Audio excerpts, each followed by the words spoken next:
Sometimes fear makes us do things we never imagined possible.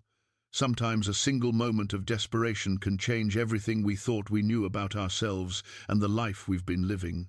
In the frontier town of Cedar Ridge, Montana, schoolteacher Eleanor Hartwell has been hiding a terrible secret behind her quiet smiles and proper manners. When she sees her husband crossing the street one afternoon, sheer panic takes over.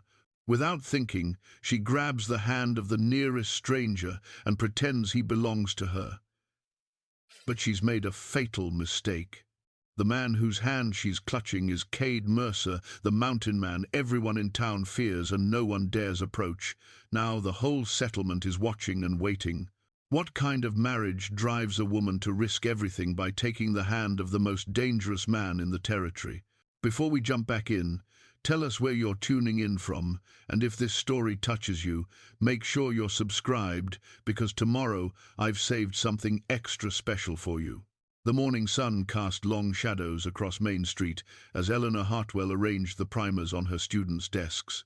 Her fingers trembled slightly as she straightened each book, a habit she'd developed over the past 3 years, keeping her hands busy so no one would notice the shake. The schoolhouse smelled of chalk dust and pine, familiar scents that usually brought her comfort. Today they only reminded her how small her world had become. She wore a high-necked dress in deep blue, properly buttoned to her throat despite the August heat. The porcelain cameo brooch at her collar had belonged to her mother, one of the few possessions Thomas allowed her to keep from her life before. She touched it now, a nervous gesture, remembering the woman who'd pinned it to her own collar 20 years ago. Her mother had been strong, certain. Eleanor wondered what she'd think of the daughter who'd let herself become so diminished. Cedar Ridge, Montana Territory, had seemed like a promise when she'd arrived 5 years ago. A town built on hope and hard work, where families carved futures from stubborn earth and stubborner mountains. The settlement sprawled along the valley floor, 200 souls trying to make something lasting. There was the bank where Thomas worked, the general store run by the Hendersons, the saloon that respectable women didn't acknowledge, and her schoolhouse at the eastern edge of town where the buildings gave way to wilderness. She'd met Thomas Hartwell within a month of her arrival. He'd been charming then, attentive in ways that made her feel seen after years of invisibility back east. The town banker, educated and well-spoken, with prospects that seemed solid as the mountains surrounding them. He'd courted her with poetry and Sunday afternoon walks, speaking of partnership and building a life together. She'd believed every word. The wedding had been beautiful. Half the town attended, and Eleanor had worn white lace with orange blossoms in her hair. Thomas had smiled at her with such tenderness that she'd felt certain she was making the right choice. Perhaps she had been lonely too long. Perhaps she'd wanted to believe in the fairy tale too much to see the warning signs. The change had been gradual. First, it was suggestions about her clothing, perhaps something more modest, more befitting a banker's wife. Then comments about her friends. Were they really the sort of people she should associate with? The schoolteacher's salary she'd been so proud of became their money, deposited directly into an account only he could access. For household expenses, he'd said. To make things simpler, by the time she realized she was trapped, the cage had already locked. Eleanor moved to the window, watching the town come alive. Across the street, old Mr. Chen swept the boardwalk in front of his laundry. 2 doors down, the blacksmith's hammer rang against anvil, a steady rhythm that had marked her mornings for years. She knew every sound, every face, every routine. The familiarity that had once felt comforting now felt suffocating. Her gaze drifted to the mountains beyond town, those massive sentinels of stone and pine that ringed the valley. Somewhere up there, beyond the tree line where the peaks scraped clouds, Cade Mercer made his home. She'd never seen his cabin, of course. No one had. But everyone in Cedar Ridge knew of the mountain man, spoke his name in whispers edged with fear and fascination. The stories varied depending on who told them. Some said he'd been a marshal once, down in Texas or maybe Kansas, before something broke inside him and he'd retreated to the wilderness. Others claimed he'd killed a man with his bare hands over a card game, or a woman, or some slight no one could quite remember. Mrs. Henderson swore he was part Indian, though she'd never gotten close enough to say for certain. The children frightened each other with tales of the wild man who ate raw meat and could track a whisper through stone. Eleanor had seen him only a handful of times in the 4 years since he'd settled in the high country. He came to town perhaps once a month, always alone, moving through the streets like smoke, tall and lean, with dark hair worn longer than fashion dictated and eyes that seemed to see everything while revealing nothing. He never spoke unless necessary, conducted his business at the general store with quiet efficiency, and disappeared back into the mountains before sundown. People gave him wide berth. Even the roughest men from the saloon, the ones who'd pick fights over spilled whiskey or imagined insults, stepped aside when Cade Mercer walked past. There was something in the way he carried himself, a coiled stillness that suggested violence held in careful check. Eleanor had watched once as 3 cowboys fresh from the trail started to block his path, probably drunk and looking for entertainment. Cade had simply stopped and looked at them, hadn't said a word, hadn't raised a hand, just looked. They'd scattered like tumbleweeds in wind. She understood that fear now, the instinct to make yourself small in the presence of someone whose capacity for harm you couldn't measure. She lived with it every day. The school bell rang at 8 o'clock, and children began arriving in clusters. The youngest ones bounded up the steps with the enthusiasm of puppies, while the older students trudged with the resignation of those who'd rather be anywhere else.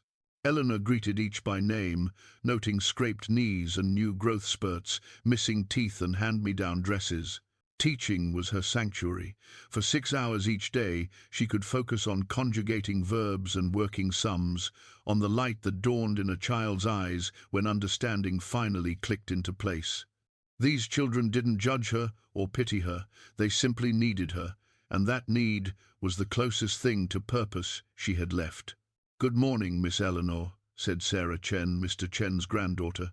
The girl was 10, bright as a new penny, with a gift for reading that Eleanor nurtured carefully.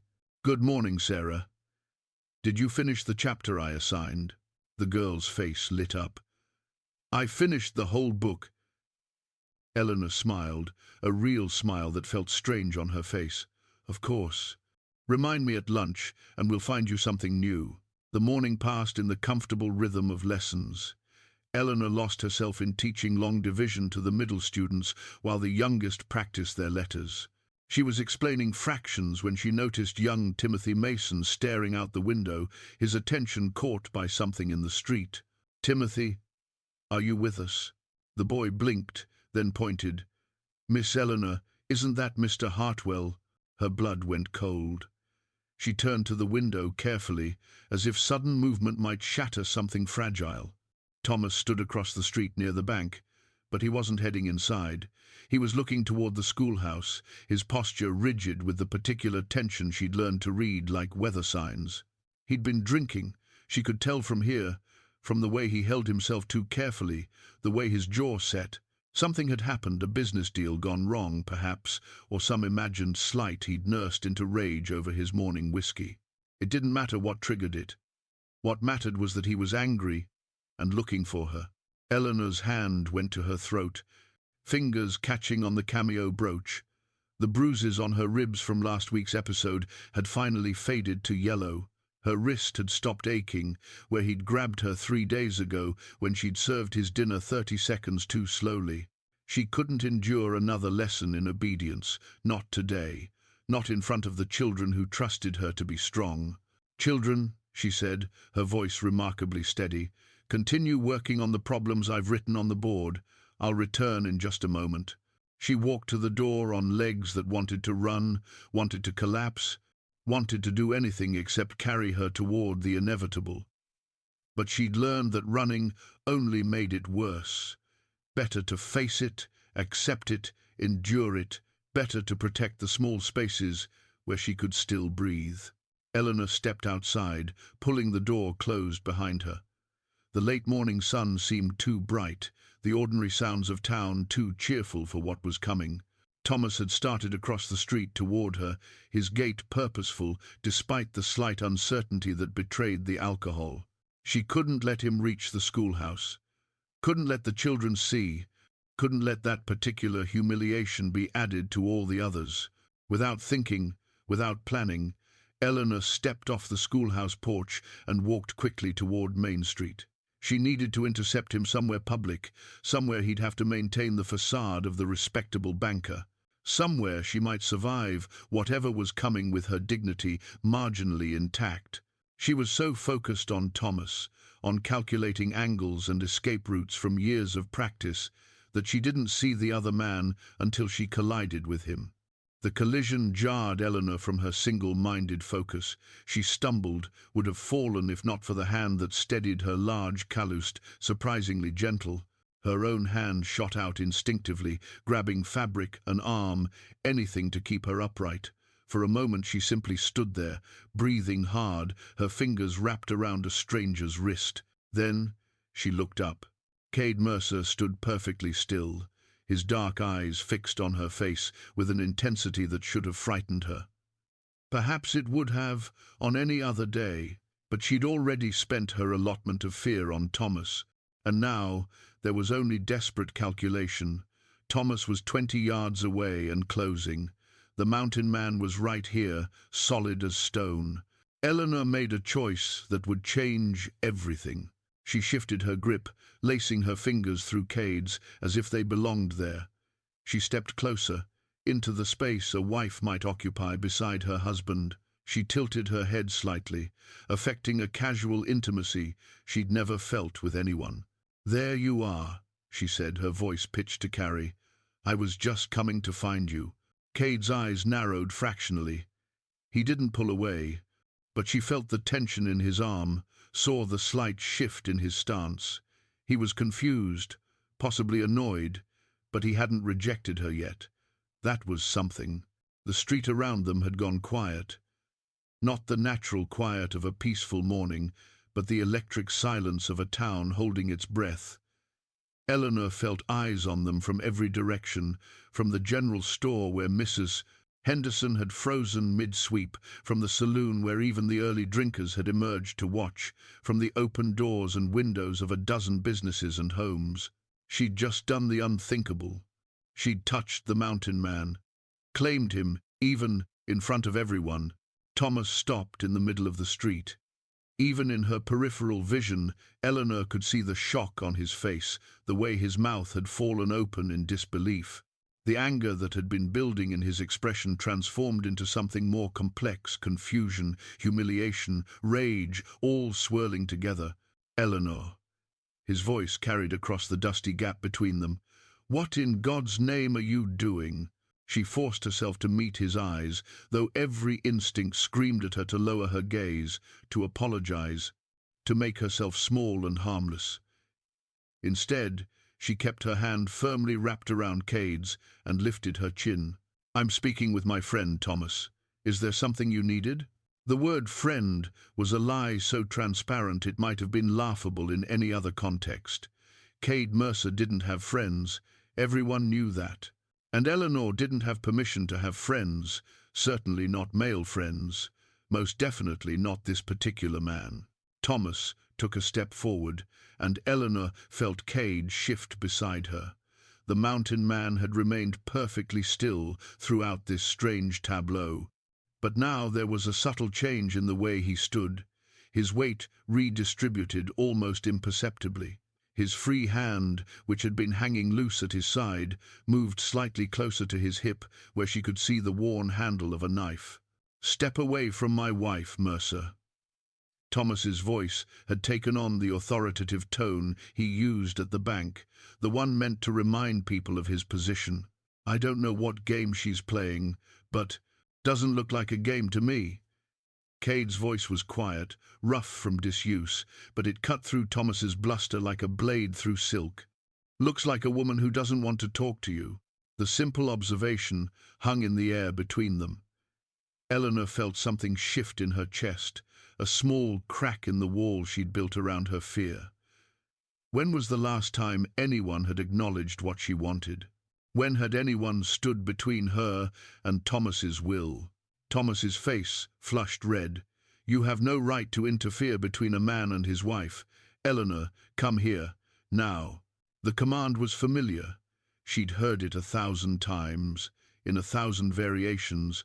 Her body knew how to respond. The automatic compliance drilled into her through years of consequences. Her muscles tensed, preparing to obey. But Cade's hand tightened fractionally around hers. Not restraining, not controlling, just present. A choice she could make if she wanted to. "No," Eleanor heard herself say. The word felt foreign in her mouth, dangerous as dynamite. "I'm not ready to speak with you yet, Thomas. Perhaps later. Perhaps never." But she didn't say that part out loud. Thomas took another step forward, his hands curling into fists. The respectable banker mask was slipping now, revealing glimpses of the man she knew behind closed doors. "Eleanor, I will not be humiliated like this. You will come here immediately, or I promise you will regret." "That sounds like a threat." Cade's voice remained quiet, conversational almost, but something in his tone made Thomas stop mid-stride. "Can't help but notice you're making threats to a woman in front of half the town. That seem right to you?" A murmur rippled through the gathered crowd. Eleanor realized with a start that they had drawn quite an audience. It seemed everyone within earshot had found a reason to step outside, to pause their work, to witness this unprecedented confrontation. Sheriff Hawkins emerged from his office across the street, his weathered face creased with uncertainty. He was an old man, more politician than lawman, who'd held his position through the careful cultivation of influential relationships, Thomas being chief among his influential friends. "Now, let's all just calm down here," Hawkins said, his hands raised in a placating gesture. "Mr. Hartwell, I'm sure there's been some misunderstanding. Mrs. Hartwell, perhaps she should make her own choices," Cade interrupted. He hadn't raised his voice, hadn't changed his relaxed posture, but somehow he commanded attention in a way the sheriff couldn't match. "Seems clear enough she doesn't want to go with him right now." Eleanor's heart hammered against her ribs. She was acutely aware of her hand still clasped in Cade's, of how this must look to everyone watching. She'd wanted to create a distraction, to avoid Thomas's immediate wrath. Instead, she'd created a scandal that would have the whole town talking for months, but she couldn't bring herself to let go. "This is absurd," Thomas sputtered. His careful control was crumbling, revealing the volatility underneath. "Eleanor has clearly lost her senses. She needs to come home immediately so you can what?" The question came from an unexpected source. Chen stood in front of his laundry, his usual stooped posture straightened for once. "We've all seen the bruises, Mr. Hartwell, heard the arguments through thin walls. Some things aren't as private as you might think." Eleanor's breath caught. Mr. Chen knew? Who else knew? How many people had watched her suffering in silence, saying nothing? Thomas's face went from red to white. "How dare you suggest my relationship with my wife is no concern of—" "It's everyone's concern when a man raises his hand to a woman." This from Mrs. Henderson, who had never shown Eleanor anything but cool propriety. "We may not have spoken up before, Mr. Hartwell, but that doesn't mean we haven't noticed." The crowd murmured agreement, and Eleanor felt the world tilting beneath her feet. All this time she'd thought her shame was hidden, her failure as a wife kept carefully secret. But they'd known. They'd all known, and they'd let it happen anyway. Thomas seemed to realize he was losing control of the situation. His eyes, bloodshot and furious, fixed on Cade with pure hatred. "This isn't over, Mercer. You think you can steal another man's wife, and didn't steal anyone." Cade's voice remained maddeningly calm. "She came to me. That ought to tell you something about the situation she's in." It was too much for Thomas. He lunged forward, hand reaching for Eleanor's arm with the violent intent she knew too well. But he never reached her. Cade moved with a speed that belied his stillness. One moment he was standing beside Eleanor, the next he was between them, his hand locked around Thomas's wrist in a grip that made the banker cry out.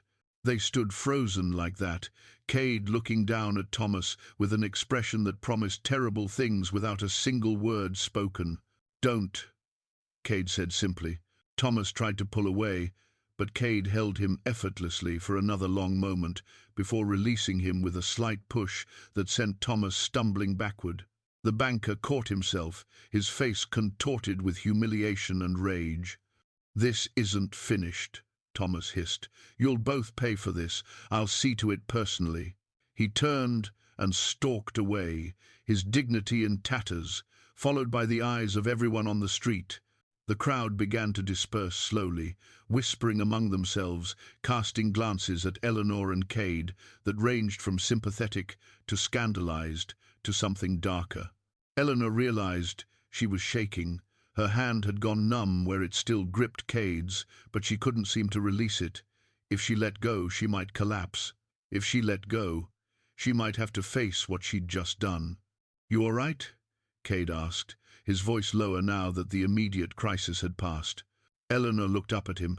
This man, whose reputation had been built on violence and isolation, who just defended her in front of the entire town.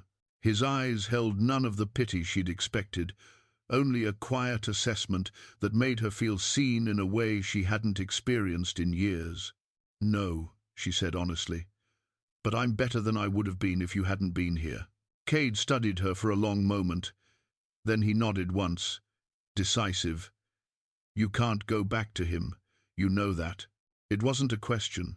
Eleanor found herself nodding anyway, the reality of her situation crystallizing with perfect, terrifying clarity. She'd just publicly defied her husband, claimed protection from the most feared man in the territory, and made herself the center of a scandal that would define her for years to come. "I have nowhere else to go," she whispered. Cade's expression didn't change, but something shifted in his eyes. "Yes, you do. Come on." He turned, still holding her hand, and began walking toward the edge of town, where the buildings gave way to wilderness. Eleanor followed, her legs moving automatically, her mind spinning with the implications of this moment. Behind them, Cedar Ridge buzzed with the news that would spread like wildfire through every home and business before sundown. The schoolteacher had left her respectable husband for the mountain man. The respectable banker's wife had run off with a killer. Eleanor Hartwell had lost her mind, her morals, or found her courage, depending on who was telling the story. Eleanor didn't look back. For the first time in 3 years, she walked forward into uncertainty with something that felt dangerously close to hope. 3 weeks passed on the mountain, and Eleanor discovered muscles she never knew existed. Her hands, once soft and carefully maintained, developed calluses from splitting wood and hauling water. Her skin darkened from hours spent outdoors, and her hair, freed from its tight constraints, lightened in the sun. She barely recognized herself in the small mirror Cade kept by the wash basin. But the changes went deeper than physical. She moved differently now, with less hesitation, less of that constant vigilance that had defined her life with Thomas. When Cade spoke to her, she no longer flinched at sudden sounds. When he moved near her, she didn't automatically shrink away. They'd fallen into a comfortable routine. Mornings were for practical work, maintaining the cabin, tending the small garden, gathering supplies. Afternoons, Cade continued her education in survival. He taught her to shoot, first with a small pistol, then with the rifle. Eleanor had never held a gun before, and the weight of it felt strange and powerful in her hands. "Squeeze. Don't pull," Cade instructed as she aimed at a target he'd set up against a fallen log. "Take your time. The shot will come when you're ready." Eleanor breathed as he'd taught her, let her body settle, and squeezed the trigger. The rifle kicked against her shoulder. She'd have another bruise there, but the can on the log flew backward, punctured cleanly. "Better," Cade said, something like pride in his voice. "You're a natural." The compliment warmed her more than it should have. She'd grown accustomed to his quiet presence, the way he explained things without condescension. corrected mistakes without making her feel stupid. He treated her like an equal, something Thomas had never done. But their peace couldn't last forever. One morning, a rider appeared at the tree line below the cabin. Eleanor saw him first, her stomach clenching with immediate fear. But Cade, watching from the porch, relaxed fractionally. "It's Henderson," he said, "from the general store. He's all right." Mr. Henderson dismounted slowly, approaching the cabin with the careful respect one might show a sleeping bear. He was a round man, balding, with kind eyes that had always slipped away from Eleanor's bruises in town. "Mr. Mercer," he called out. "Mrs. Hartwell, I hope I'm not intruding." "Depends on what you came to say," Cade replied evenly. Henderson climbed the porch steps, hat in hand, looking distinctly uncomfortable. "Just thought you should know what's happening in town. Things have gotten complicated." Eleanor's hands twisted in her apron. "Thomas? He's been busy, ma'am, using his position at the bank to make things difficult for anyone he thinks might be sympathetic to you." Henderson's expression was troubled. "He's called in loans early, raised interest rates on people without explanation. The Johnsons lost their farm last week because he wouldn't extend their note like he promised."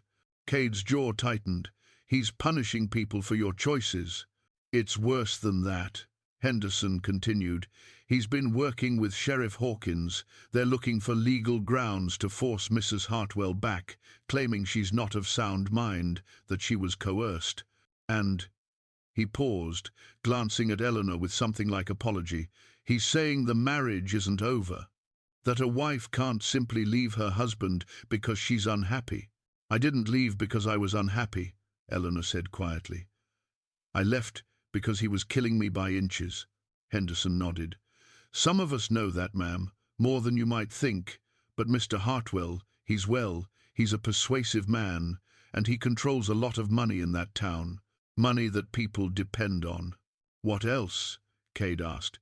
His voice had gone dangerously soft. Henderson pulled a folded paper from his coat. "He's had this drawn up. It's a deed transfer. Claims you've been squatting on bank land all these years, Mr.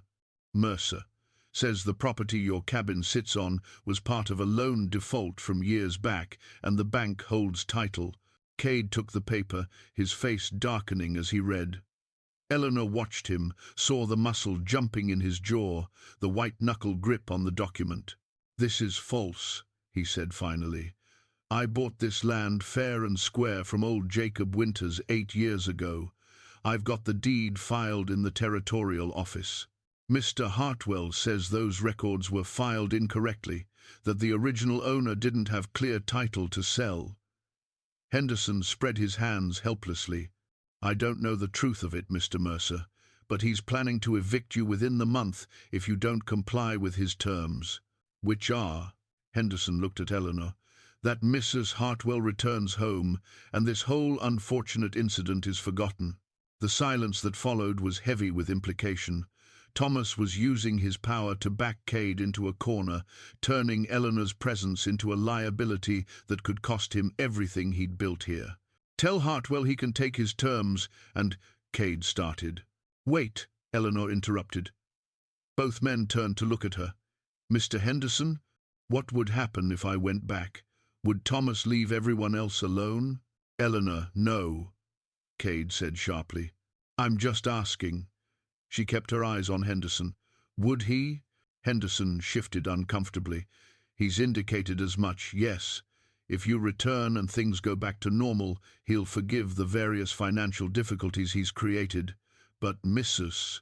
Hartwell, going back to him after all this, I can't imagine it would be safe for you." "It wouldn't," Eleanor agreed. "He'd make sure I never had the chance to leave again." She turned to Cade. "But I can't let other people suffer because of my choices. The Johnsons have children." "The Johnsons aren't your responsibility," Cade interrupted. "Your safety is. But their suffering is Thomas's doing, and he's only doing it because of me."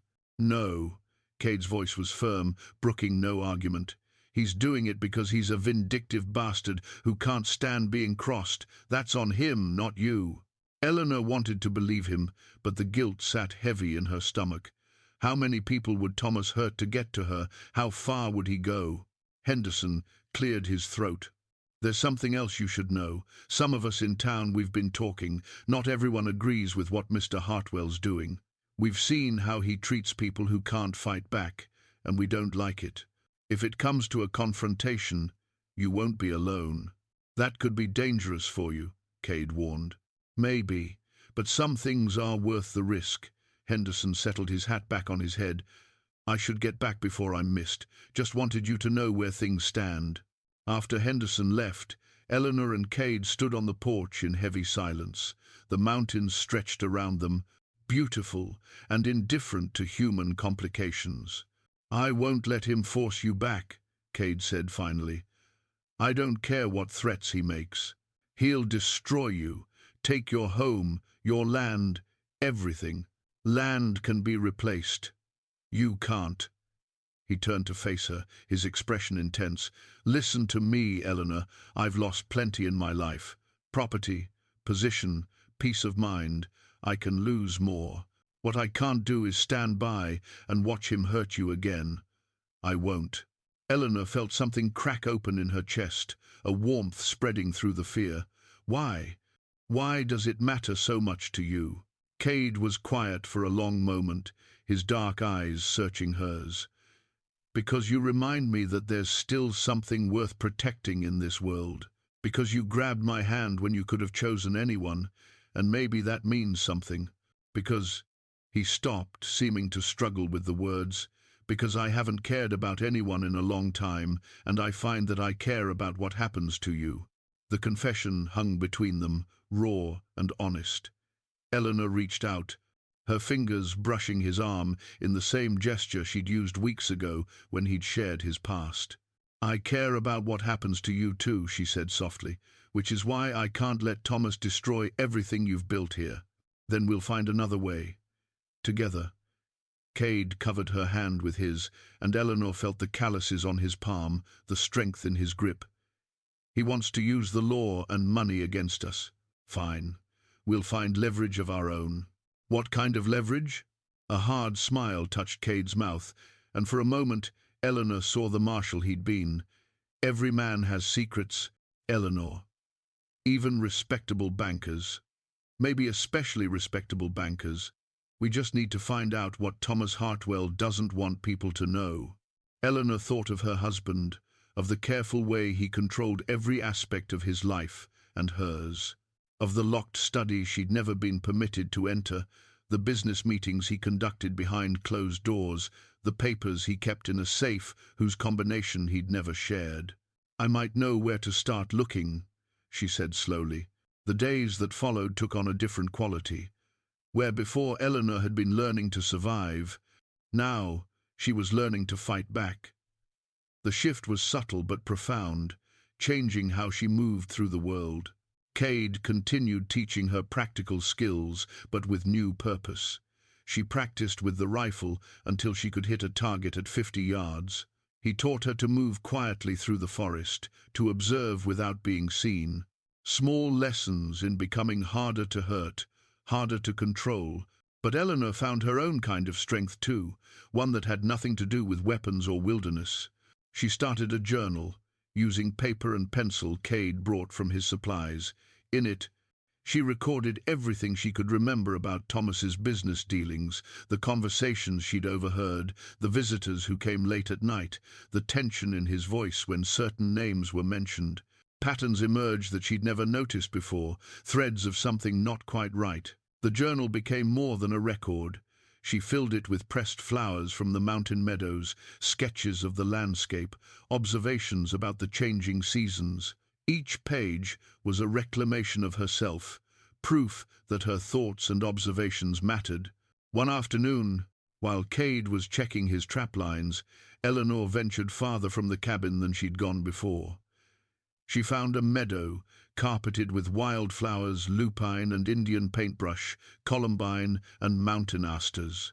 The riot of color took her breath away. She sat among them, letting the sun warm her face, listening to the wind and the insects and the distant call of a hawk. This was peace, she realized. Not the forced calm of Thomas's house where any noise might trigger rage, but genuine peace, the kind that came from being exactly where you wanted to be, doing exactly what you chose to do. When she returned to the cabin, she found Sarah Chen sitting on the porch steps, a slate and chalk in her lap. "Sarah!" Eleanor hurried forward, delighted and concerned in equal measure. "What are you doing here? Does your grandfather know where you are?" The girl nodded, her face serious. "He sent me.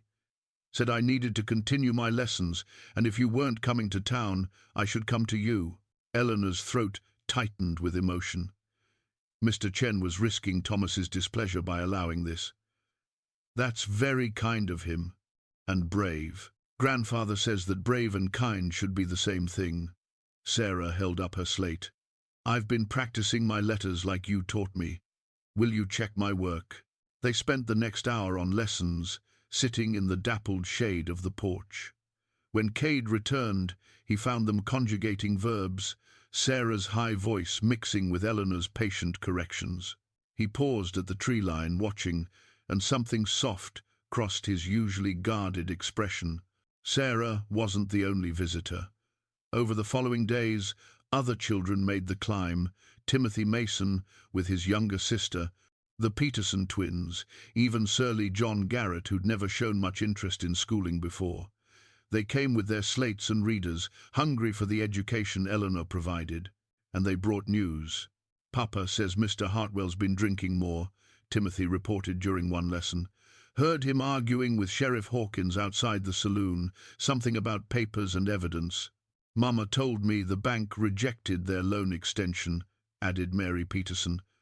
"But then Mr. Henderson from the store said he'd extend their credit, and now Mama can buy flour again." Piece by piece, Eleanor built a picture of Cedar Ridge divided, Thomas using his power to punish and control, while others quietly resisted, finding ways to support each other despite the consequences.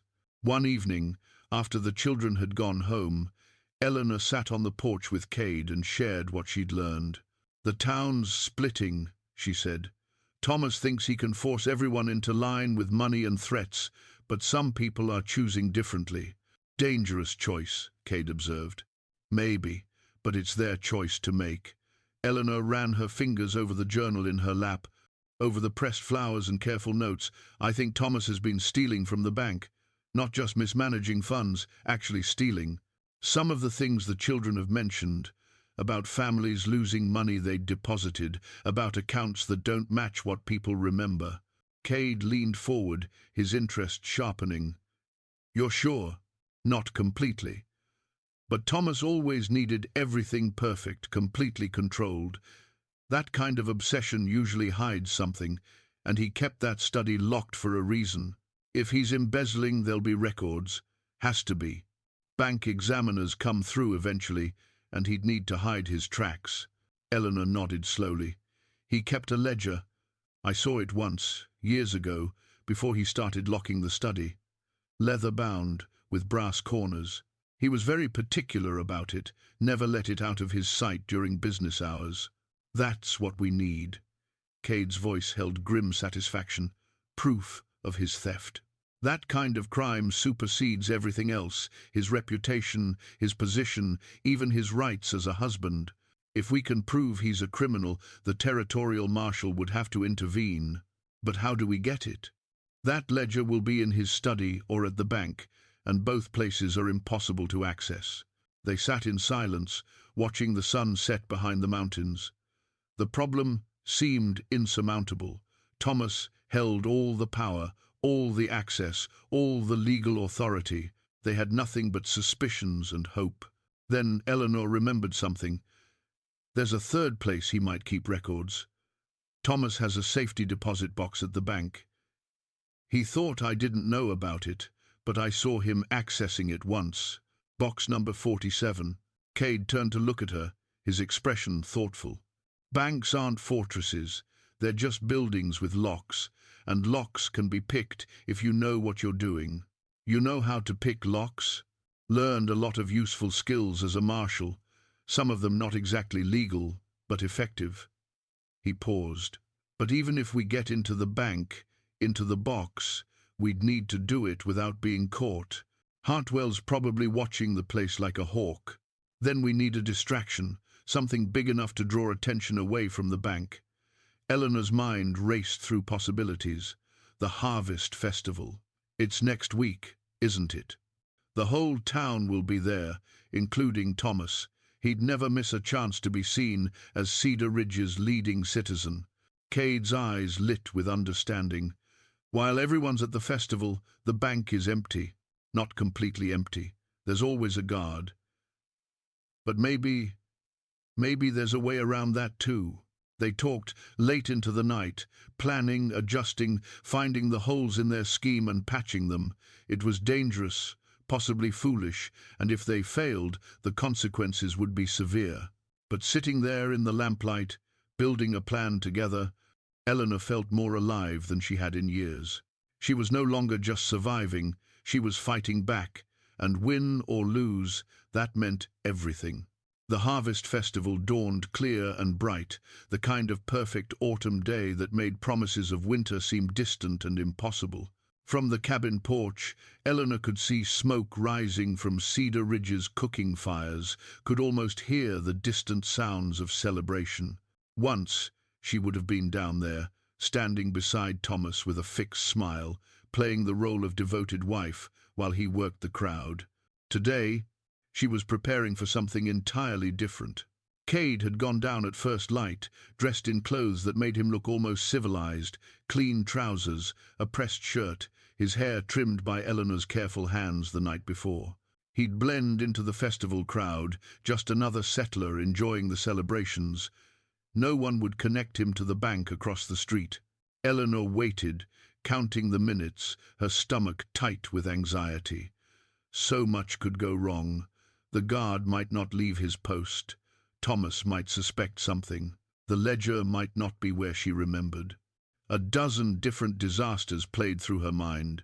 But they'd committed to the plan, and there was no turning back now.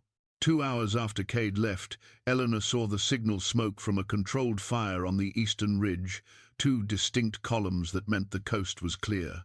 She grabbed the satchel they'd prepared and started down the mountain, taking the back trails Cade had shown her, the ones that approached town from an unexpected direction. She moved carefully, using the skills he'd taught her, staying in the shadows and moving during the festival's loudest moments when sound would cover any noise she made. It took an hour to reach the outskirts of Cedar Ridge and another 15 minutes to slip behind the buildings that fronted Main Street. The bank stood solid and imposing, its brick facade speaking of permanence and trust. Eleanor had passed it 1,000 times, never imagining she'd be breaking into it. The irony wasn't lost on her. Thomas had always accused her of being a criminal in spirit, and now she was proving him right. The back door was where Cade said it would be, and the lock was the type he'd taught her to recognize. She pulled out the tools he'd provided, her hands steadier than she'd expected. The lock fought her at first, but then something clicked and the door swung open. The bank's interior was dim, shadows pooling in corners, dust motes floating in the shafts of light from the high windows. Eleanor's heart hammered so loudly she was certain someone would hear it, but the building remained silent around her. Box 47 was in the center row, waist high, right where Thomas would want it, not too high to be inconvenient, not too low to suggest lack of importance. Eleanor used the master key Cade had somehow procured, and the small door swung open. Inside were papers, bundles of them, and the leather-bound ledger she remembered. She pulled everything out, spreading it on the floor, and began to read. What she found made her blood run cold. Thomas hadn't just been embezzling. He'd been running an elaborate scheme for years, one that involved Sheriff Hawkins, the territorial land office clerk, and several prominent businessmen. They'd been systematically defrauding settlers, falsifying land deeds, foreclosing on properties through manufactured debt, then reselling the same parcels to new victims. The amounts were staggering. Dozens of families had lost everything to Thomas's carefully orchestrated theft. But it was worse than that. As Eleanor read deeper into the documents, she found something that made her stomach turn. There were names listed with notations beside them. Handled, resolved, eliminated. Next to one named Jacob Winters, the man who'd sold Cade his land, someone had written in Thomas's distinctive hand, "Accident arranged. Claim filed." Jacob Winters hadn't died of natural causes. Thomas had had him killed so he could claim the land was never properly sold, that the bank held title through a defaulted loan that had never existed. Eleanor sat back, the papers scattered around her, understanding finally crystallizing. Thomas hadn't married her because he loved her. He'd married her because he needed the respectability, needed the facade of the upstanding family man to cover his crimes. She'd been a prop in his performance, nothing more. And Cade had been right to fear Thomas's legal maneuvering. The land claim wasn't just harassment, it was the beginning of another murder. Thomas would force Cade off the property one way or another, and if legal means didn't work, he had people who would make it look like an accident. Just like he'd done to Jacob Winters, and God knew how many others. Eleanor's hands shook as she began stuffing documents into her satchel. She needed to get these to someone in authority, someone beyond Thomas's influence. The territorial marshal, maybe, or...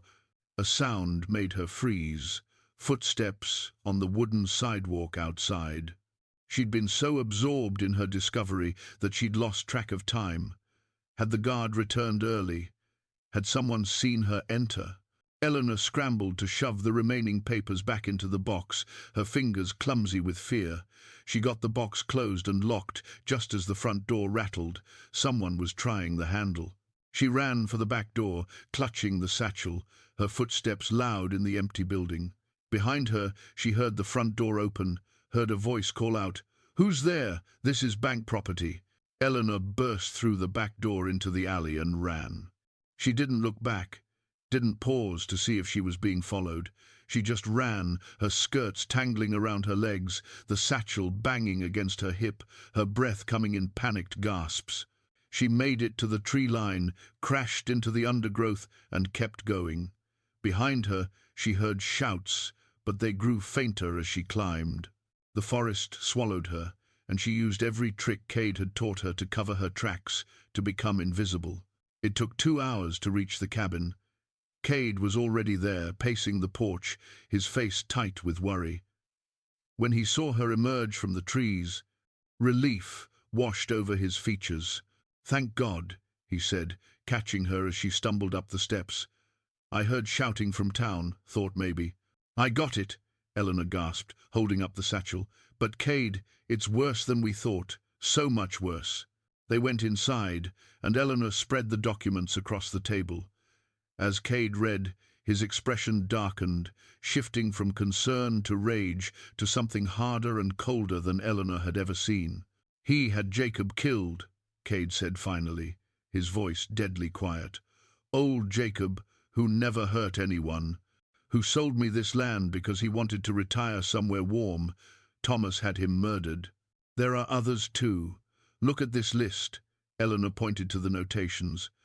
"I think these are all people who got in his way, people who questioned transactions or threatened to expose him." Cade's hands curled into fists on the table. "How many?" "I counted at least 15 names with those notations. 15 people, Cade. And Thomas is still out there, still planning. Your name isn't on this list yet, but it will be." Cade straightened, his jaw set. He's not going to stop with legal harassment. He never planned to. The eviction notice, the property claim that was just to make it look legitimate when I turn up dead. Eleanor felt ice in her veins. "Then we have to act now. Take these documents to the territorial marshal, expose everything before Thomas realizes what we've taken and disappears," Cade finished, "or before he decides to accelerate his timeline and come after us directly. What do we do?" Cade studied the documents, his mind clearly working through possibilities. "We need to copy these. Hide the originals somewhere safe. Take copies to the marshal. But more than that, we need to make sure Thomas can't run, can't destroy evidence, can't hurt anyone else while we wait for the law to catch up." "How?" A grim smile touched Cade's mouth. We force his hand, confront him publicly with what we know, make it so he can't make us disappear quietly. If the whole town knows what we've found, he can't kill us without exposing himself. That's incredibly dangerous. Everything about this situation is dangerous. Cade met her eyes. But I'd rather face him head-on than wait for him to come at us from the shadows. At least this way, we control the timing. Eleanor thought of Thomas's face, his rage, his capacity for violence. Then she thought of Jacob Winters and the other names on that list, people who died because no one stood up to a respected banker with murder in his heart. When? She asked. The harvest festival's still going. Everyone's there, including Thomas. We walk in, documents in hand, and we expose him in front of the whole town. Cade's expression was hard. No more secrets, no more hiding.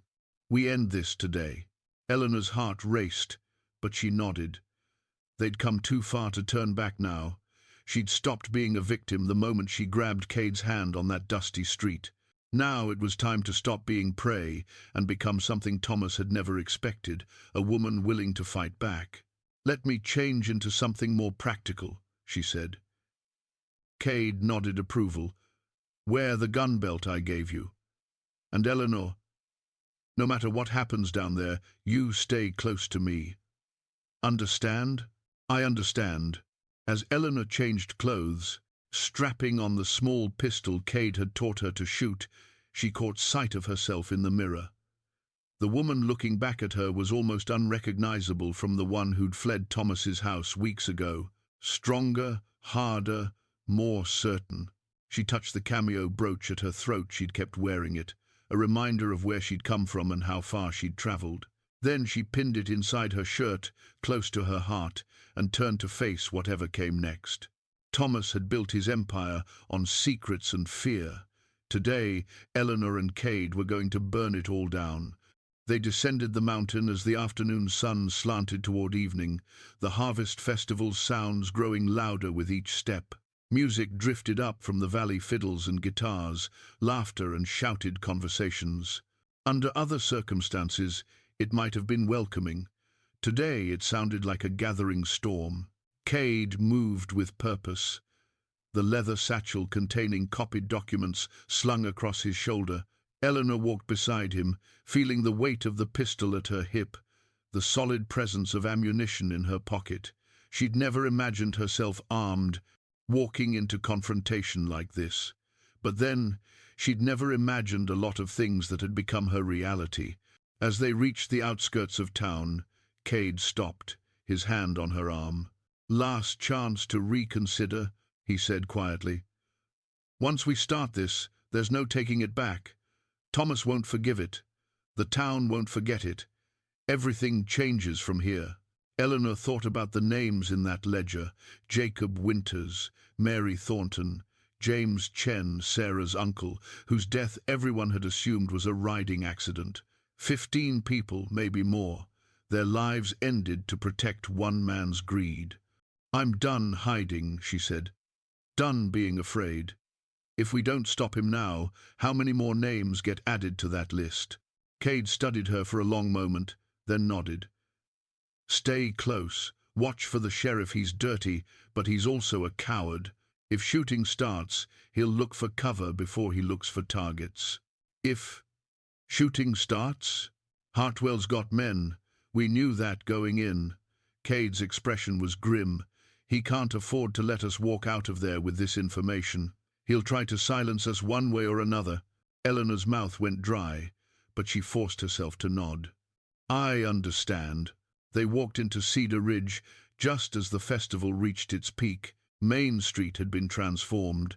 Bunting and ribbons hung between buildings, tables groaned under the weight of food, and what seemed like the entire population had turned out in their finest clothes. Children ran between adults' legs, chasing each other in elaborate games. The scent of roasted meat and fresh bread filled the air. It would have been beautiful if Eleanor's heart wasn't hammering against her ribs. Thomas stood near the center of it all, holding court like a king among subjects. He dressed for the occasion: fine suit, polished boots, gold watch chain glinting in the sun. Eleanor recognized the watch immediately. He'd replaced the one she'd broken, of course, probably charged the cost to her imaginary debt. Sheriff Hawkins stood at Thomas's elbow, laughing at something the banker had said. Other men clustered around them, the land office clerk, several business owners, the sort of men who wielded power through money and connections rather than strength or principle. As Eleanor and Cade approached, conversations died like candles in wind. The silence spread outward in waves as people noticed them, turned to stare, whispered to neighbors. Within moments, the entire festival had gone quiet, all eyes on the mountain man and the runaway wife, walking side by side down Main Street. Thomas saw them. His face went through several expressions in rapid succession: shock, rage, calculation, and finally a cold smile that made Eleanor's blood run cold. "Eleanor," he called out, his voice carrying across the sudden silence. "How unexpected. Have you finally come to your senses and returned home?" "I've come to expose a murderer," Eleanor replied, her voice steady despite her fear, "and a thief, and a fraud who's been destroying lives for years while hiding behind respectability." A collective gasp rippled through the crowd. Thomas's smile never wavered, but something dangerous flickered in his eyes. Strong accusations from a woman who abandoned her marriage vows to live in sin with a wanted killer. He gestured at Cade. "Really, Eleanor, your moral authority is somewhat compromised." "I'm not wanted for anything," Cade said quietly. "But you are. Or you will be, once people see what's in this satchel." He opened the bag and pulled out the copied documents, holding them high enough for everyone to see. "These are bank records, proof that Thomas Hartwell has been systematically defrauding the people of Cedar Ridge for years, falsifying land deeds, foreclosing on imaginary debts, stealing deposits. Lies," Thomas cut in smoothly, "obviously forged by a desperate man trying to justify theft of another man's wife." "Then let's look at them together," Eleanor suggested. "Right here, right now, in front of everyone. Let the town judge whether they're forgeries or truth." She moved toward the nearest table, began spreading documents across its surface. People pressed closer, curiosity overcoming caution. Mrs. Henderson was first to lean in, her eyes scanning the papers, then widening. "This is my husband's signature," she said slowly, "on a loan agreement we never made, for property we don't own." "That's my father's name," someone else called out. "James Chen. This says he owed the bank $2,000, but he never borrowed anything. He owned his laundry free and clear." More voices joined in, people recognizing names and signatures, seeing their own transactions listed with amounts that didn't match their memories. The murmur grew louder, angrier, as understanding spread through the crowd. Thomas's composure finally cracked. "This is absurd. Those documents were clearly stolen from private bank property. The crime here is burglary, not—" "Explain Jacob Winters," Cade interrupted, his voice cutting through the noise like a blade. "The man who sold me my land, the man whose death you marked as accident arranged in your personal ledger." The crowd went silent again, but this silence was different, heavier, more dangerous. "Jacob Winters died in a fall," Thomas said, but his voice had lost its confident edge. "A tragic accident that was no accident." Cade pulled out another document, this one a letter in Thomas's handwriting. "You wrote instructions to someone named Garrett, told him exactly how to make it look natural, paid him $200 afterward." "Sam Garrett?" Mr. Henderson's face had gone white. "He left town sudden-like, right after Jacob died, said he was going to California, but—" "He never made it to California," Cade said grimly. "I'd bet money on that. Dead men don't spend their blood money, and dead witnesses don't testify." Eleanor watched Thomas, saw the calculation in his eyes as he weighed options. She saw the moment he decided that words wouldn't be enough, that his carefully constructed empire was crumbling and only violence could save it. "Sheriff," Thomas said sharply, Arrest these two for theft, trespassing and defamation. Use whatever force is necessary." Hawkins hesitated, his hand moving toward his gun, but not drawing it. He looked at the crowd, at the documents spread across the table, at the faces of people he'd known for years. "I'm not sure that's—" he began. "I said arrest them." Thomas's composure shattered completely. "They've broken into the bank, stolen property, fabricated evidence against a respected member of this community. Do your duty, Sheriff, or I'll see you never work in law enforcement again." "Actually," a new voice cut in, "I think the sheriff might want to wait before following any orders from you, Hartwell." A man stepped out of the crowd, tall, weathered, with a silver star pinned to his vest. Eleanor didn't recognize him, but Cade's sudden stillness suggested he did. "Marshal Reed," Cade said quietly. "Mercer." The territorial marshal nodded to Cade with something that looked like respect. "Been a while. Heard you retired up here. Tried to.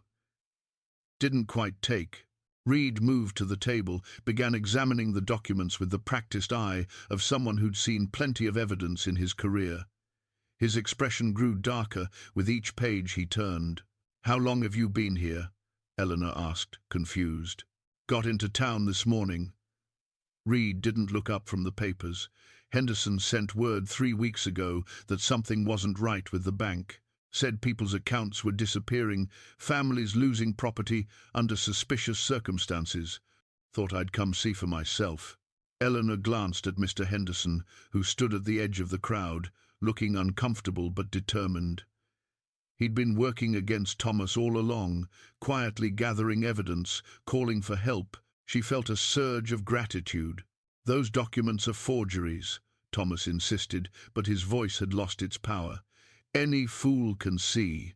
Any fool can see handwriting," Reed interrupted. "And this handwriting matches samples I've got from official bank correspondence.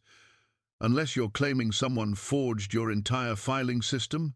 He looked up, his eyes hard. "Thomas Hartwell, I'm placing you under arrest for fraud, embezzlement, and on suspicion of murder in the deaths of Jacob Winters, James Chen, and approximately 13 other individuals listed in these records." "This is insane." Thomas backed away from the marshal, his eyes wild. "You can't possibly believe these lies. I'm a pillar of this community. I've done nothing but serve." He reached for something inside his coat. Cade moved faster, covering the distance between them in 2 strides, his hand clamping on Thomas's wrist before the banker could draw whatever weapon he'd concealed. "Don't," Cade said softly, dangerously. "Give me a reason, Hartwell, please." For a moment they stood frozen, Cade holding Thomas's wrist in an iron grip, Thomas's face contorted with rage and fear. Then Sheriff Hawkins finally found his spine, moving forward to help Marshal Reed secure the banker in chains. "You're both dead," Thomas hissed as they shackled him. "You hear me? I have people. I have money. I'll see you both buried before this is over." "Your people are here, Hartwell," Reed said, gesturing at the crowd. "And not one of them looks like they're on your side anymore." It was true. The faces around them showed shock, anger, betrayal, but no sympathy for the man who'd stolen from them, lied to them, murdered their neighbors. Thomas had built his power on fear and deception, but both had burned away in the harsh light of truth. As they led Thomas away, still shouting threats and protests, Eleanor felt Cade's hand find hers.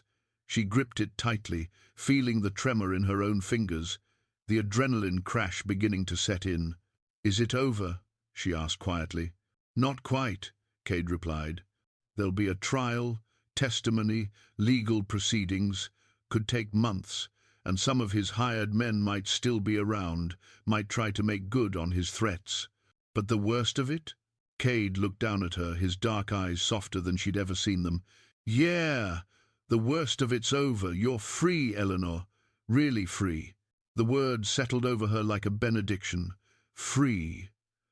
After years of captivity masked as marriage, after weeks of hiding and fear, after today's desperate gamble, she was finally, truly free. Around them, the festival slowly came back to life. People talked in Urgent, excited voices, processing what they'd witnessed. Some approached Eleanor and Cade with thanks, others with apologies for not seeing the truth sooner. The Hendersons brought water and food, insisting they sit and rest. But Eleanor couldn't quite believe it yet. Couldn't shake the feeling that Thomas would find some way to reach her, even from a jail cell, that his threats would manifest in violence she couldn't predict or prevent. Cade seemed to sense her lingering fear. He squeezed her hand gently. "We'll stay vigilant, watch for trouble. But Eleanor, look around you." She did. Saw neighbors defending them to doubters. Saw children running and playing again, the tension broken. Saw Mr. Chen approaching with tears in his eyes, Sarah holding his hand, both of them looking at Eleanor like she'd given them something precious. "You gave us justice for James," Mr. Chen said, his voice thick with emotion. "We never knew, never understood what really happened to him. Thank you." Eleanor's own eyes filled with tears. "I wish we could have stopped it sooner. You stopped it now. That's what matters." He pressed something into her hand, a small jade pendant on a silk cord. "This was James's. He would want you to have it. For courage." After Mr. Chen and Sarah moved away, Eleanor examined the pendant. It was simple, beautiful, warm from the old man's hand. She fastened it around her neck, feeling its weight settle against her heart next to her mother's cameo. 2 talismans now, 2 reminders of why she'd fought, who she'd fought for. The sun was setting, painting the sky in shades of orange and purple. The harvest festival had transformed into something else, a celebration of truth, of justice delayed but finally served. But Eleanor knew the real work was just beginning. Tomorrow there would be questions, legal proceedings, the slow machinery of justice grinding forward. There would be challenges and setbacks, people who still doubted, and the ever-present danger that Thomas's threats might become reality. But tonight, standing in the middle of Cedar Ridge, with Cade's steady presence beside her, Eleanor allowed herself to feel something she hadn't felt in years. Victory. The silence that followed was absolute. Thomas lay in the dusty street, his gun falling from nerveless fingers, his eyes staring sightlessly at the darkening sky. Eleanor stood frozen, the derringer still raised, smoke curling from its barrel. She'd shot a man. Killed him. Probably, though whether it was her bullet or Cade's that had done it, she couldn't say. Both shots had been on target, both fired in the same heartbeat of desperate defense. Cade's hand covered hers gently, lowering the gun.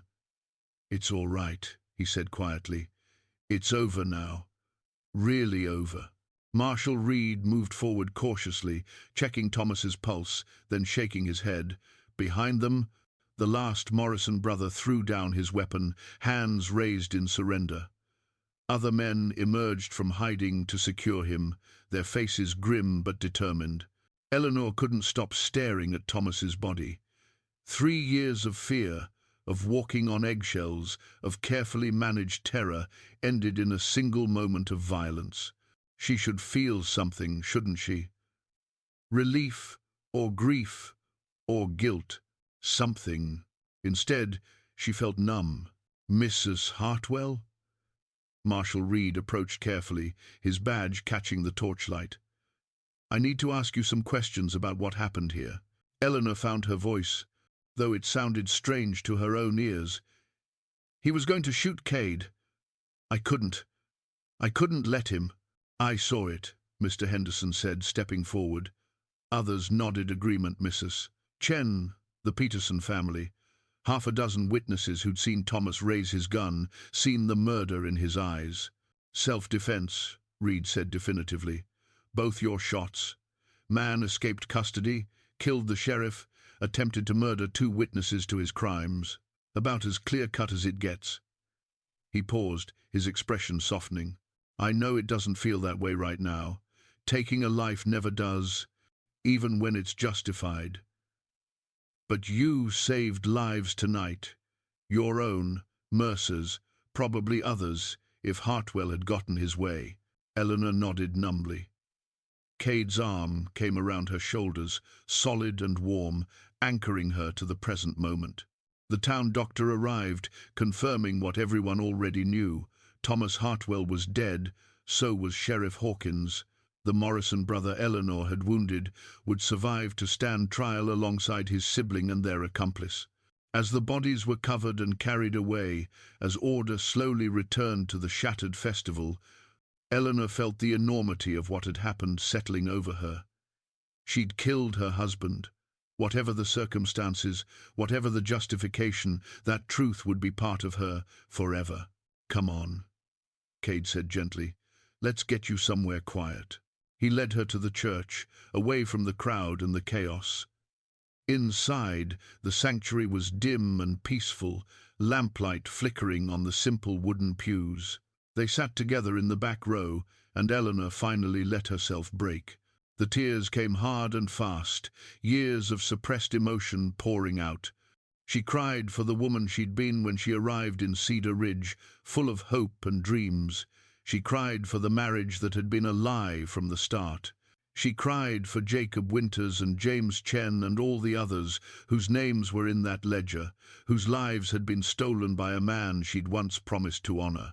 And she cried for Thomas himself, for whatever had twisted him into the monster he'd become, for the waste of a life spent pursuing power through cruelty. Cade held her through it all, saying nothing, just being present in the way he'd learned to be solid, patient, accepting whatever she needed to feel. When the tears finally subsided, Eleanor felt hollowed out, but somehow cleaner, lighter. "I should feel guilty," she said quietly. "Shouldn't I? He was my husband, and He stopped being your husband the first time he raised his hand to you," Cade interrupted firmly. "What he was, toward the end, was a threat. A dangerous man who'd killed before and would have killed again. You stopped him. That's nothing to feel guilty about. But I should feel something other than relief." "Relief is enough." Cade's hand found hers, his calloused fingers lacing through her smaller ones. "You survived, Eleanor. Against all odds, despite everything he did to break you, you survived. You're allowed to be glad about that." The church door opened, and Marshal Reed entered, his boots echoing on the wooden floor. He approached with the respectful caution of a man who knew he was intruding on a private moment. "I wanted you to know," he said. "We found instructions in Hartwell's cell. He'd hidden them in his boot. They were orders to his men: kill you both, make it look like an accident if possible, and destroy the evidence. Tonight was always going to happen. You just made sure it ended differently than he planned." Eleanor absorbed this information, feeling validation for the shot she'd taken. It hadn't been murder. It had been survival. "What happens now?" she asked. "Now," Reed smiled slightly. "Now there's a lot of legal work to sort through. Hartwell's estate, the bank's assets, restitution to his victims. You're his widow, so legally you'll have a say in how some of that's handled. But that's all down the road. Tonight, you should rest. You've earned it." After Reed left, Eleanor and Cade sat in the quiet church for a while longer. Through the windows, they could see townspeople beginning to clean up from the festival, from the violence, putting their world back in order. "Will you come back to the cabin with me?" Cade asked. "Or do you need to be alone?" Eleanor thought about the mountain cabin, about the peace she'd found there, about the man who'd given her sanctuary when she'd had nowhere else to go. "Together," she said. "I want to go together." Cade smiled then, genuine and warm, and Eleanor felt something shift in her chest. The fear that had defined so much of her life was gone, burned away in gunfire and truth. What remained was possibility. They stood, hands still clasped, and walked out of the church into the night. Stars wheeled overhead, indifferent and eternal. The mountain loomed dark against the sky, calling them home. Tomorrow would bring questions, complications, the slow work of healing and justice. But tonight, Eleanor was free. Truly, finally free. And that was enough. 6 months later, Eleanor stood on the cabin porch, watching the first flowers of spring push through the lingering snow. The valley below showed patches of green among the white, promise of the season turning. She'd learned to read these signs now, to see in the landscape what was coming before it arrived.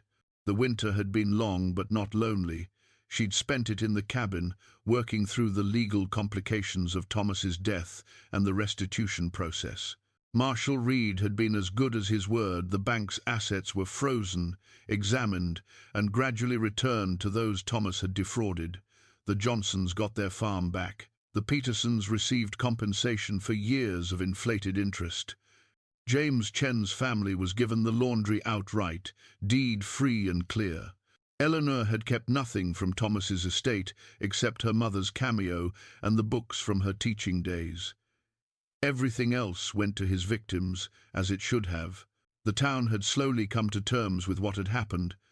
Some people still whispered, still looked at Eleanor with a mixture of pity and scandal, but others, more than she'd expected, had offered support.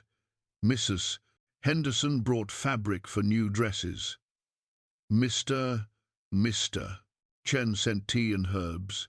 The children she'd taught kept visiting, hauling their slates up the mountain, refusing to let her forget that she was a teacher first and a scandal second. Sarah Chen came most often, her bright mind hungry for knowledge. Eleanor had started teaching her Latin and advanced mathematics, preparing her for the education she deserved. The girl had dreams of becoming a doctor, and Eleanor was determined to help her achieve them. Cade emerged from the cabin, 2 cups of coffee in his hands. He'd changed too over these months. The wary isolation had softened into something more open. He'd even started coming to town occasionally, helping with repairs and heavy work, slowly becoming part of the community rather than its boogeyman. Thinking about something serious, he observed, handing her a cup, thinking about how much has changed. Eleanor accepted the coffee, their fingers brushing in a way that still sent warmth through her. 6 months ago I was terrified, trapped, convinced I'd never escape. And now? Now I'm free, teaching again, not in a schoolhouse but from a mountain cabin, making my own choices, sleeping through the night without fear. She turned to look at him. Happy. I'm actually happy, Cade. He smiled, that rare, full smile that transformed his face. Good. You deserve to be. They'd been dancing around their feelings all winter, moments of almost intimacy, followed by careful retreat, both of them aware of how quickly Eleanor's life had changed and wanting to be certain of what was real. But spring was coming, and with it, the sense that perhaps it was time to stop being cautious. Marshall Reed sent word, Cade said after a moment. The Morrison brothers were sentenced yesterday, 20 years in territorial prison. Their accomplice got 15. And the land office clerk? 10 years. He cooperated with the investigation, told them about other schemes in other towns, probably saved some folks from Hartwell's methods spreading elsewhere.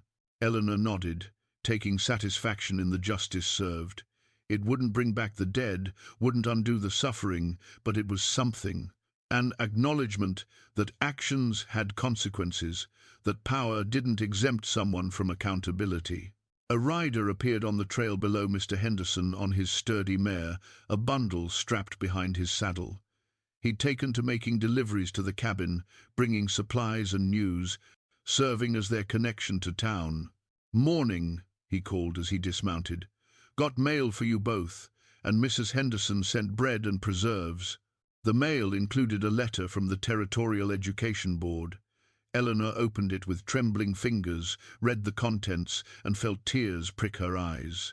"They're reopening the schoolhouse," she said, "and they're asking if I'll come back as teacher. Full salary, complete authority over curriculum, no interference from the town council." She looked up at Cade. "They're giving me my job back." "That's good news," Cade said carefully. "If you want it." Did she want it? Eleanor thought about the schoolhouse, the structure and certainty of it. Then she thought about teaching Sarah on the cabin porch, about the freedom to shape young minds without committees and oversight, about the life she'd built here on this mountain. "I want to think about it," she said finally. "I'm not sure I'm ready to go back to town permanently." Henderson nodded, understanding. "Take your time. They're not filling the position until you decide." He paused, then pulled something else from his coat, a small leather-bound book. "Found this while cleaning out the old bank office. Thought you might want it." It was a journal. Eleanor's journal from before her marriage. She'd forgotten Thomas had taken it, had locked it away in his study, along with everything else that made her herself.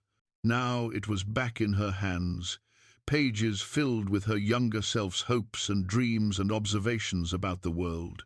After Henderson left, Eleanor sat with the journal in her lap, paging through entries from another lifetime. Some of what she read made her smile, some made her sad. All of it reminded her of who she'd been before fear had made her small. "I don't want to be her again," she said softly. "That woman who wrote these entries. But I don't want to forget her either." Cade sat beside her, close enough that their shoulders touched. "You don't have to be either person completely. You get to choose who you are now." Eleanor closed the journal and looked at the man beside her, the one who'd protected her, taught her, stood with her through violence and aftermath, the one who'd given her space to heal and time to find herself again. "I want to stay here," she said, "on this mountain, in this cabin. I want to teach the children who come looking for lessons, and I want to keep learning the things you're teaching me. I want to build something new, something that's ours." "Ours," Cade repeated, testing the word. "I like the sound of that." "So do I." He pulled something from his pocket, two simple bands of silver, clearly handmade, slightly imperfect and beautiful because of it. "I've been working on these all winter. Wasn't sure if you'd want them after everything marriage meant to you before. But I wanted you to know the offer was there." Eleanor took one of the bands, feeling its weight, the care that had gone into its making. This wasn't like the ornate gold band Thomas had given her, the one that had felt like a shackle. This was simple, honest, offered rather than demanded. "Ask me," she said. Cade took her hand, his calloused fingers gentle around hers. "Eleanor Hartwell, would you do me the honor of becoming my wife? Not because you have to, not because you're afraid or trapped, but because you choose it. Choose me. Choose us." "Yes," Eleanor said without hesitation.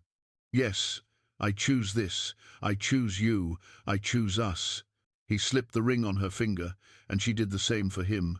No witnesses except the mountains, no ceremony except the promises they made to each other in quiet voices. But it felt more real, more binding than anything that had come before. They stood there on the porch as the sun climbed higher, burning away the last of winter's snow. Below, Cedar Ridge went about its business, healing, rebuilding, moving forward.